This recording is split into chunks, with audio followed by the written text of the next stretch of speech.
Oh, sorry. Hey. It's willow leaves. I park under this willow tree at my house, and I get lots of willow leaves in the car. Decoration. Yeah. A little greenery into our little dirty car. I totally just went the wrong way. What do you mean? I started to drive as if I was going home after school, like it was the end of school. And I was just like, where am I going? You wish. No, Maybe. I'm ready for a good day Okay. at work. I want my kids to be in school for a day. I don't want the afternoon. We're just hanging around. Yeah, it's one of those, I don't know. You know, you get into autopilot, and Yeah. I was just like, where am I going? Yeah. That's totally fair. So I wanted to talk about something a little heavy this morning. Okay. Are you in okay headspace for that? Sure. Okay. I want to talk about grief Okay. Yeah. and what that looks like. I've been doing a lot of reading, and these books have been saying that in Western culture there's not really the same sort of practice around grief, at least communal grief. And I pulled some tarot cards for myself this morning, and I asked, like, what information might you be able to provide me around, like, my grieving and healing process, just for me personally. Sure. And the first was the Nine of Wands, which is this tired guy. He's got, like, a bandage on his head, and it's all about, like, determination. Like, you have the strength within you, just keep going. So that was great. And then I had the Three of Cups, which is about community. And I read that as, like, tapping into communities and letting myself be supported. Right. In that way. But I guess I just wanted to hear your thoughts about what it means to grieve now and how that can be done in a larger scale, like in communities. If there's a Jewish practice, I know that you like sit Shiva. Yeah. And Yeah. You mean individual grief within community or communal grief? everything. I mean, all of it. All of it. Yeah, I mean, it's heavy, Yeah, as you said. I know. Yeah, no, I mean, I think that first of all, I think you're right. I think that we don't, in the American culture, we don't open up that space. Yeah. And which is highly problematic because we need it. I mean, we need the space to grieve. We need to be able to say, I'm upset and I'm sad.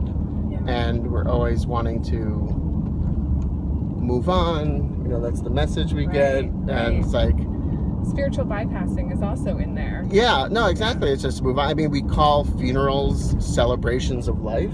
Yeah. Which I think is, I really have problems with that because it's not a celebration. I mean, I understand the spirit within it. You want to honor somebody's life and the life that they lived and all of it, but it's not a celebration. Don't call it a celebration. I think it stems perhaps from this idea that we don't want to be sad. Like, Exactly. We really don't want to be sad.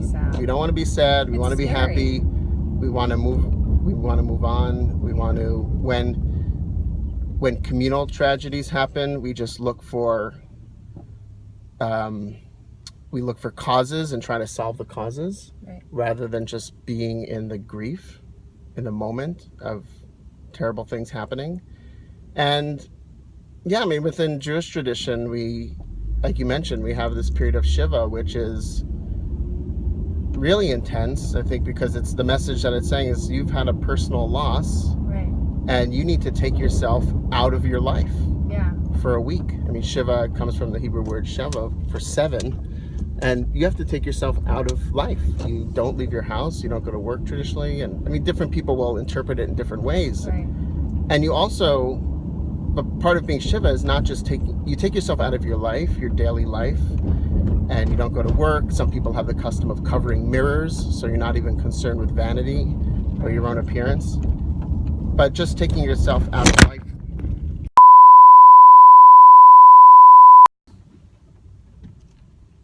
All right. You think it's going to hold now? No, I don't. Okay. We'll see. Okay. Yeah. Technical difficulties. But we're back talking about the heaviness. So what I was saying, maybe the camera knows that we're talking about something heavy. Maybe it doesn't want us to be sad. I know. See? America. America, technology just wants us to be happy and like buttons. That's why it took so long to get a dislike, the sad thing on. We couldn't, but that was interesting. But there was we're joking about it, but there was a movement. People wanted it. People wanted to be able to express other emotions other than like, because it didn't make sense in a lot of contexts. Yeah. So that was an interesting shift, but interesting in the sense that the initial Facebook thing was only a like button. Right. So what does that say? But anyway, so I was saying about Shiva. Part of Shiva is not just taking yourself out of life, but also letting people in that people are supposed to come and visit you. Right. And there's a whole practice which we call making a Shiva call, which is you visit somebody in their home at Shiva and you honor their grief. And one of the most powerful practices that I think about in terms of making a Shiva call, and you're supposed to you come, you're meant to bring food, right? Because it's not like you're being hosted, right? You're hosting somebody else in their home, and if they're taking themselves out of their life, they shouldn't have to worry about mundane things like eating and whatnot, right? So they could bring all the gluten-free, dairy-free food that you need. But also part of making a Shiva call is that I find really powerful is that traditionally you're not supposed to speak first. That's beautiful. You're not supposed to initiate conversation. You allow the person who is in mourning to initiate, and if they don't, you don't, and if they do, then you can engage. And I think that creating a space for somebody to really mourn and to have them directed and to just be listening and a vessel as opposed to trying to gloss it over or fix it or make things right or move on. I think it's powerful because I think that, and it's very, in our day and age, it's very countercultural. Yeah. And I think we really need to, we don't do that enough individually and communally, and we really need to create the space to just grieve. Thanks for having this conversation with me. I know it's early. It's okay. Thanks for raising it. Yeah. Better than just me. I could have been home by now. That's true. Yeah.